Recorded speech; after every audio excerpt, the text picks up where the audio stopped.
श्रीगुरुभ्यो नमः। हरि ओम। गुरुर्ब्रह्मा गुरुर्विष्णुः गुरुदेवो महेश्वरः गुरु साक्षात् परब्रह्म तस्मै श्रीगुरवे नमः।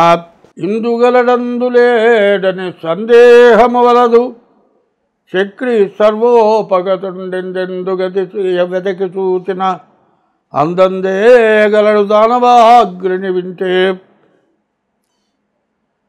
శ్రీరామ రామజనతును ఏనా ఏమానవుడైన గాని ఏర్పడమదిలో ఆరామ విభుని దలచిన కారాకులుడొల్లినట్లు కర్మముడొల్లున్.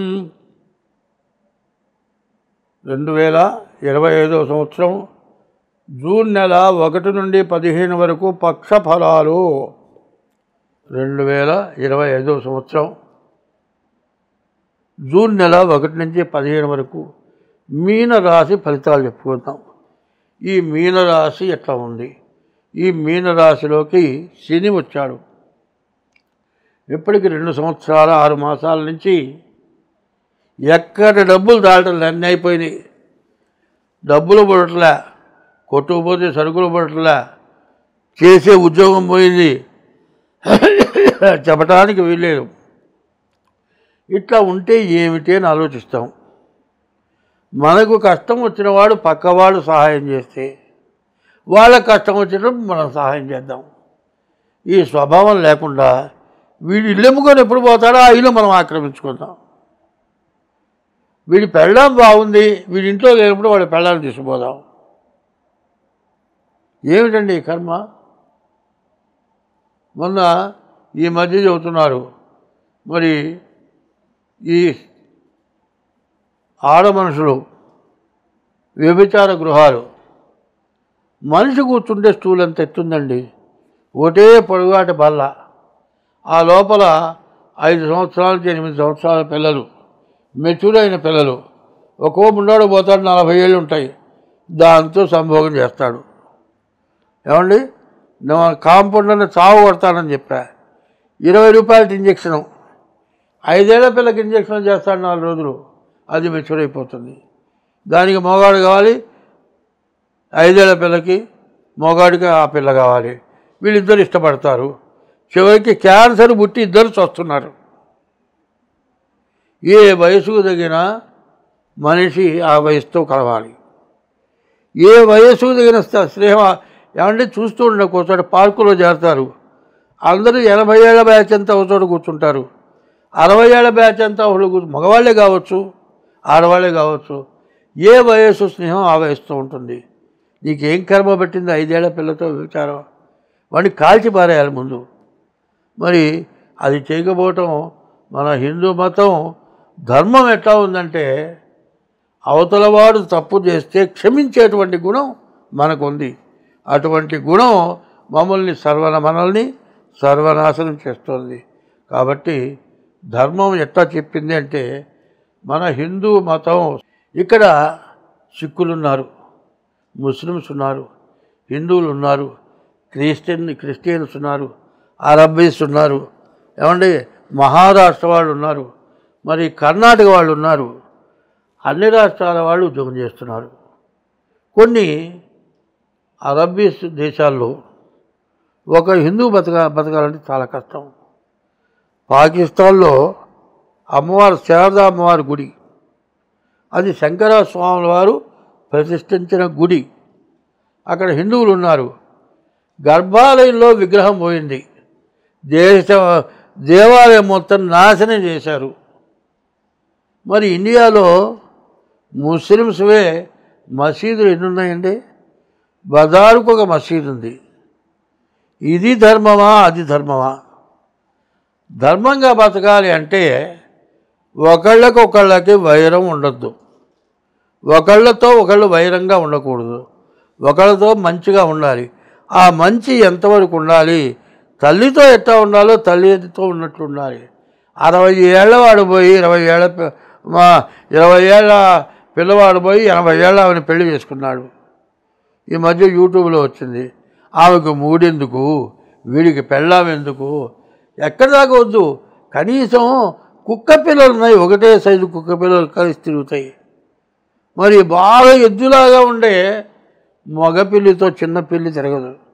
దానికి తగిన యుక్త వయస్సు వచ్చిన తర్వాత ఆ పిల్లి కూడా ఆడపిల్ల అయితే ఆ మగపిల్ల ఎమ్మడబడుతుంది. ఇప్పుడు అదే మగపిల్లి అప్పుడప్పుడు పుట్టిన పిల్ల ఎమ్మడబడుతుందా? ఆ పిల్లి కన్నా, కుక్క కన్నా, పంది కన్నా మనం నీచాన్ని దిగుతున్నామో చూసుకోండి. అంతకుముందు ఎవరో మరి కోతులతో సంభోగం చేశారని కొన్ని వచ్చినాయి. ఆ కోతుల కంటే కుక్కల కంటే మన జనం పాడైపోతున్నారు. అట్లా పాడు కావద్దు. మరి ఎయిడ్స్ రోగాలు ఊరికినే వచ్చినాయా? క్యాన్సర్ ఊరికినే వస్తుందా? ఇదంతా తినే తిండి, తిరిగే తిరుగుడు, దీనివల్ల నాశనం అయిపోయి దానివల్ల జనాలకి అంటుకొని భ్రష్టత్వం పడుతున్నాం. ఎవరికి వాళ్ళు నిఖాసుగా ఉందాం. నేను చెప్పబోయేది అది. ఎవరికి వాళ్ళు నేను తప్పు చేయను అనుకుంటే, తప్పు చేసేవాడు ఎవరైనా ఉంటాడా? తప్పు చేసేవాడు ఉండడు. ఇంత మొత్తుకుండేది ఏంటంటే మిమ్మల్ని అన్నీ వీడోడు ఈ ముసలోడు నన్ను విమర్శించేవాడా అని అనుకోవద్దు. అనుకున్నా నేను చేయగలిగింది ఏం లేదు. ఇప్పుడు ఏ వయసు వాళ్ళు ఆ వయసుగా ఉండండి. ఆడవాళ్ళు ఒక రకంగా ఉండి, మగవాళ్ళు ఒక రకంగా ఉండండి. ఎవరి పెళ్ళంతో వాడు ఉండండి, ఎవరి ముగ్గురితో వాళ్ళు ఉండండి. వంకాయ కూర ఒకటి ఉంది, టెంకాయ కూర ఒకటి ఉంది, తర్వాత దొండకాయ కూర ఒకటి ఉంది. దొండకాయ వంకాయ అవుతుందా? వంకాయ టెంకాయ అవుతుందా? టెంకాయ కొబ్బరికాయ అవుతుందా? కాకరకాయ అవుతుందా? కాకరకాయ కూర కాకరకాయ కూరే, దొండకాయ కూర దొండకాయ కూరే, దోసకాయ కూర దోసకాయ కూరే. దోసకాయ కూర అన్నీ నువ్వే తింటానంటే తినొచ్చు, కానీ ఒక జాతి జంతువులు తింటాయి. కుక్కకి అన్నం పెడతారండి విస్తరేసి, బాగా పంచపక్ష పరమాన్నాలు వేసి అన్నం పెడతారు. ఆ కుక్క ఏం చేస్తుంది? గబగబ వస్తుంది, ఆ విస్తరి బట్టి లాగి కింద పోస్తుంది. ఆ విస్తరి ఇట్ట దులుపుతుంది, నేలమట్టం చేస్తుంది, కాళ్ళతో లాగుతుంది. అప్పుడు ఆ కుక్క అన్నం తింటుంది. అంటే నీవు కాక పరాయి స్త్రీ ఇట్లా చేస్తావా? కుక్కకి నీకేమైనా తేడా ఉందా? ఒక్క సెకండు. ఎందుకంటే ఆ స్త్రీ వ్యామోహం ఒక 5 నిమిషాలు 10 నిమిషాలు. ఆ 10 నిమిషాల్లో నువ్వు చేసిన తప్పుకి సీసీ కెమెరాల్లో దొరికి జీవిత ఖైదు పొంది అవస్థపడుతున్నారు. ప్రభుత్వం తేలిగ్గా లేదు, ఇళ్ళు తేలిగ్గా లేవు. ఇళ్లల్లో కూడా సీసీ కెమెరాలు ఉంటున్నాయి. కానీ ఎవరు చూడలేదనుకొని పిల్లి కళ్ళు మూసుకొని పాలు తాగినట్టు మనం కూడా అట్లా చేస్తున్నాం. ఇది అన్ని రాసులకు కూడా వేయండి. అన్ని రాసుల వాళ్ళకు కూడా ఈ చెప్పింది వేయటం మంచిది. ఎందుకంటే ఎవరు ఉండాల్సిన వాళ్ళు ఆ విధంగా వాళ్ళు ఉన్నాం. ఎందుకంటే ఒక్క మగవాడు సంపాదిస్తే ఇల్లు తిరగదు, ఆడమనిషి కూడా సంపాదిస్తేనే ఇల్లు తిరుగుతుంది. ఈ ఆడమనిషి మగ మనిషి ఒక్కచోట ఉద్యోగం చేయడానికి కుదురుతుందా? కుదరదు. మరి అక్కడ మగవాళ్ళు కొంతమంది ఉంటారు, ఇక్కడ మగవాళ్ళు కొంతమంది ఉంటారు. ఈయన్ని చూసి ఆమె ముడబడి, ఆమెను చూసి ఈయన ముడబడి, కన్న పిల్లలు వదిలిపెట్టి, తల్లిదండ్రులను వదిలిపెట్టి, ఇల్లు వాకిని వదిలిపెట్టి, ప్రేమపుత్రులం మనం ఎవరేమన్నా ఇక వినం అని ఎగిరి ప్రేమ పక్షులుంటాయి. వీళ్ళు ఈ పక్షులు ఏమైపోతాయి తెలుసా? చివరికి రెక్కలు పోయి నాశనం అయిపోతున్నాయి. కాబట్టి ఎవరితో ఎట్లా ఉండాలి అని మీరు తెలుసుకుంటే, వాళ్ళు తెలుసుకున్న వాళ్ళు ఉన్నారు. బజారు కాలువలు బాగు చేస్తున్నారండి వాళ్ళ పిల్లలు డాక్టర్లు. ఇళ్లలో పోయి అంటూ పాచి పనులు చేస్తున్నారు వాళ్ళ పిల్లలు ఎస్పీలు. మనం చదువుకొని ఏం చేస్తున్నాం? మన ఇంట్లో పనిచేసే పిల్లలను వదిలిపెట్టి పనిచేసే పిల్ల ముడబడుతున్నాడు వీడు. నీ ఐశ్వర్యానికి ఏమిటి విలువ? నిజంగా వాళ్ళు భార్యాభర్తలు, మొగుడేమో ఆటో వేస్తాడు, పెళ్ళం ఇళ్ళ పోయి గిన్నెలు దూవుతుంది. శుభ్రంగా మొగుడు పెళ్ళం సంపాదిస్తారు, పిల్లల్ని చదివిస్తున్నారు. లేబర్ అంటే లేబర్ వాళ్ళు కాదు, అసలు మనం లేబరం. వాళ్ళు కష్టపడి పిల్లల్ని పెంచి పెద్దవాళ్ళు చేసి వాళ్ళు ఆనందంగా మనకు అమ్మాయి చెబుతుంది, నేను కలెక్టర్ చేశా, మా అమ్మ నాయన కష్టపడ్డారు. ఒక అమ్మాయి కలెక్టర్ అయితే తండ్రి ఆ ఏరియాలో ప్యూరు, కలెక్టర్గా పోయింది. ఆ అమ్మాయి తండ్రి అని ఎవరికి తెలియదు. ఆ తండ్రి సంతోషపడుతున్నాడు, ఈ పిల్ల ఏడుస్తోంది, మా నాన్న నా దగ్గర ప్యూనుగా చేయటమా అంటే తండ్రి ఎట్టా సంతోషపడతాడంటే పిల్లలు కాళ్ళైనా బిసుకుతాడు, పిల్లల్ని ఎత్తుకొని మోస్తాడు, తిరుగుతాడు. ఆ తండ్రి నా కూతురు కలెక్టర్ అయిందని ఆనందపడతాడు. మంచి పిల్ల ఏం చేస్తుంది కదా, నాన్న నువ్వు ఈ పని చేయటం వద్దు నాన్న, నేను కలెక్టర్ని అయినాను, నువ్వు రెస్ట్ తీసుకో నాన్న అంటే ఆ తండ్రి ఏమంటున్నాడమ్మా, నేను కష్టపడి ట్యూన్ చేసి నా డబ్బులతో కలెక్టర్ చేశా, ఇంతవరకు నా కష్టం నీకు పెట్టా కానీ ఎవరికైనా పెట్టా కానీ నీ కష్టంతో నేను ఎట్లా బతుకుతానమ్మా, రిటైర్ అయిందాక నేను ఉద్యోగం చేస్తా.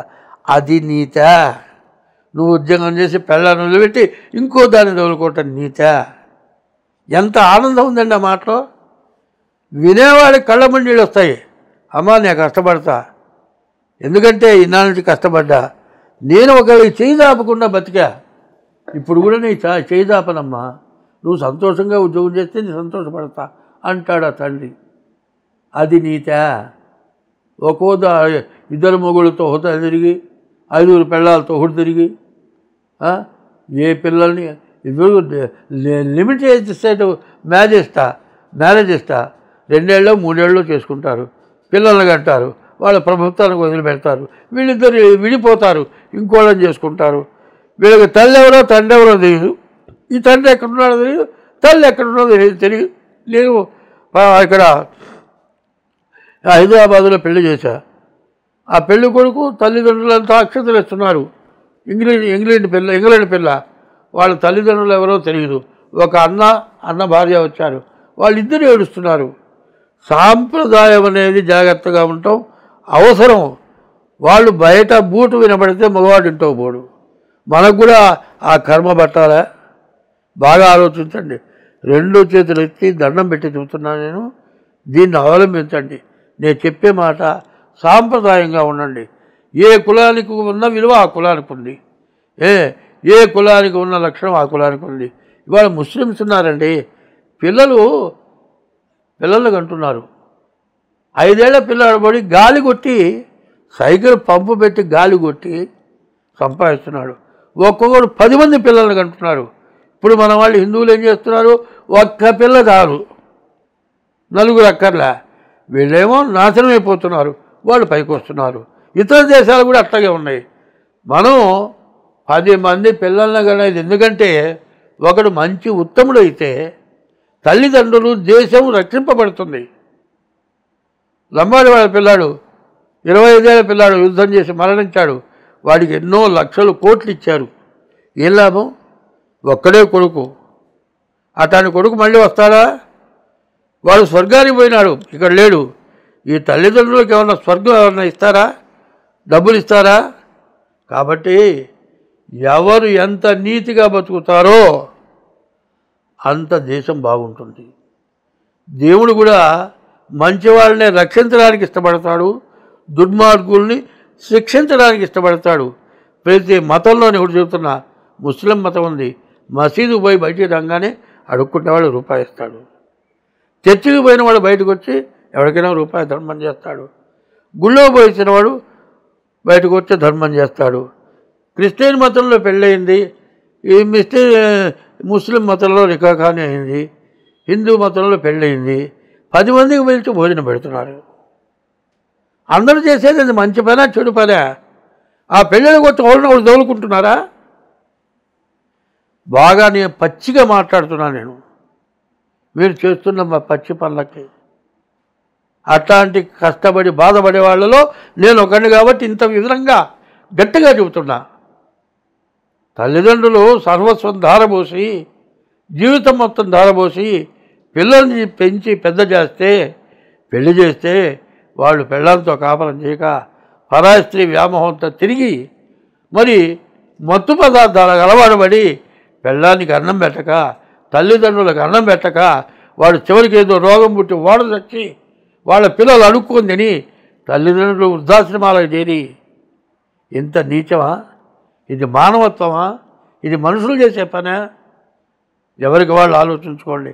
తర్వాత ఇంత జరిగి తాగుబోతో వ్యభిచారో తల్లిదండ్రులు చూడక చివరికి వాడికి ఆ గతి పట్టిన రోజున అయ్యో నేను మంచి రోజుల్లో సరిగా చేయలేకపోయినానే, నాకు అన్నం పెట్టి దిక్కు లేకుండా పోయినానే, నాకు రాండాగా రోగాలు వచ్చినాయే, ఏమిటా నా కర్మ అని ఏడుస్తున్న వాళ్ళు ఎంతోమంది ఉన్నారు.